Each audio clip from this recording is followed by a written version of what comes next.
Hey, it's Brother B. Let's look at a topic many of us get wrong, retaliation, and how Jesus shows us the right way to handle it.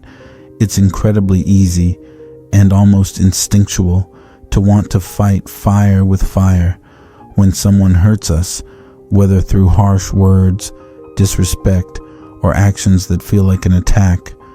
Our flesh demands a quick response. We want to defend ourselves, strike back, or at least throw a sharp comment their way. After all, that's how the world works, right? Someone wrongs you, you get even. It feels justified, it feels satisfying, but Jesus flips the whole idea upside down. He tells us something radical. Don't fight fire with fire, fight fire with water. Now think about that image for a moment. Fire burns hotter the more it's fed. When you try to fight fire with fire, the flames only grow stronger and more dangerous. But water is different. Water cools the flames. It soothes the heat. It overpowers the fire, not by being more fiery, but by being calm, steady, and persistent. Jesus is inviting us to respond to conflict, insult, and pain with the opposite of what our flesh demands. Instead of adding fuel to the fire, he wants us to pour out water, love, patience, forgiveness, and mercy. Look at Jesus himself. When he was mocked, spit on, beaten, and finally nailed to a cross, he didn't retaliate. He didn't call down angels to smite his enemies or shout curses. Instead, he prayed, "Father, forgive them, for they do not know what they are doing." This is the ultimate example of fighting fire with water. It wasn't weakness that kept him silent and loving. It was strength, discipline, and a heart fully surrendered to God's will. This kind of response requires a level of discipline and self-control that goes against every instinct we have.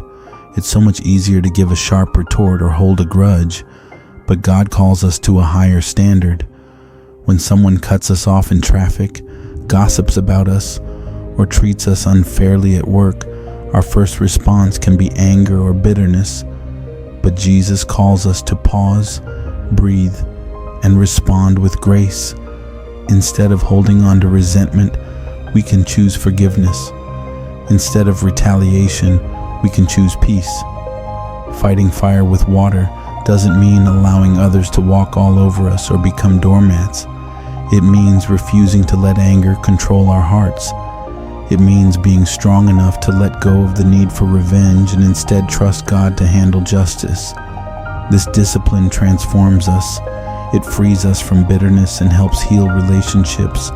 It also becomes a powerful testimony to others who see that we belong to a different kingdom, one ruled by love and grace. When you find yourself burning with anger or hurt, remember Jesus' call. The next time your flesh screams to get even, imagine holding a bucket of water instead. Pour out patience where there is impatience. Pour out kindness where there is cruelty. Pour out forgiveness where there is offense. This is the way of Jesus. It's not easy, it's not natural, but it's powerful beyond measure. Choosing to fight fire with water is how we reflect God's heart in a world full of fire.